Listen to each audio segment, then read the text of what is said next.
మనకు సంచిత కర్మ, ప్రారబ్ధ కర్మ, ఆగామి కర్మ అని 3 రకాల కర్మలున్నాయి. సంచితము అంటే కూడబెట్టింది అని అర్థం.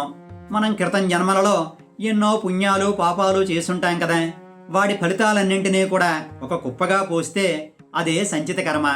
అదంతా కూడా మనం అనుభవించాల్సినటువంటి కర్మ. అయితే అంత కర్మను మనం ఒకేసారి అనుభవించలేం కదా.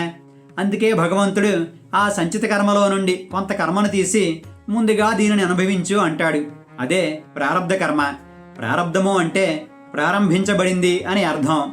మనం ఎక్కడ పుట్టాలి, ఎవరికి పుట్టాలి, ధనవంతునిగా పుట్టాలా, పేదవానిగా పుట్టాలా, అందగానిగా పుట్టాలా, అనాకారిగా పుట్టాలా మొదలైన విషయాలన్నింటినీ కూడా ఈ ప్రారబ్ధ కర్మే నిర్ణయిస్తుంటుంది. అయితే ప్రారబ్ధ కర్మ ప్రారంభాన్ని మాత్రమే ఇస్తుంది.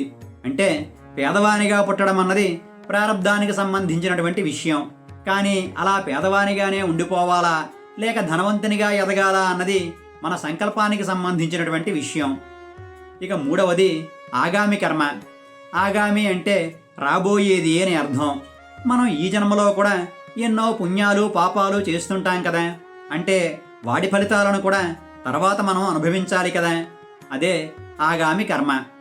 మనం చేసే కర్మల తీవ్రతను బట్టి మనం ఆ ఫలితాలను ఈ జన్మలోనే అనుభవించాలా లేక వచ్చే జన్మల్లో అనుభవించాలా అన్నది నిర్ణయించబడుతూ ఉంటుంది.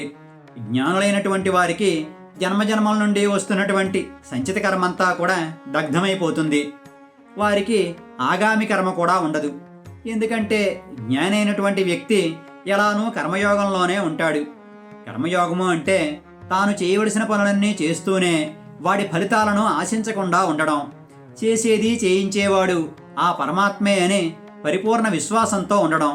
అటువంటి వానిని ఎటువంటి కర్మ ఫలితాలు అంటుకోవు.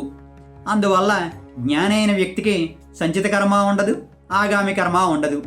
కానీ అంతటి జ్ఞానులు కూడా ప్రారబ్ధ కర్మను మాత్రం తప్పించుకోలేరు.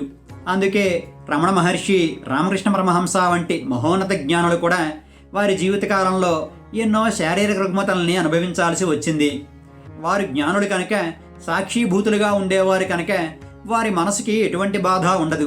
కానీ వారి శరీరాలు మాత్రం ఆ బాధను అనుభవించాల్సిందే కదా. అదే ప్రారబ్ధ కర్మ అంటే.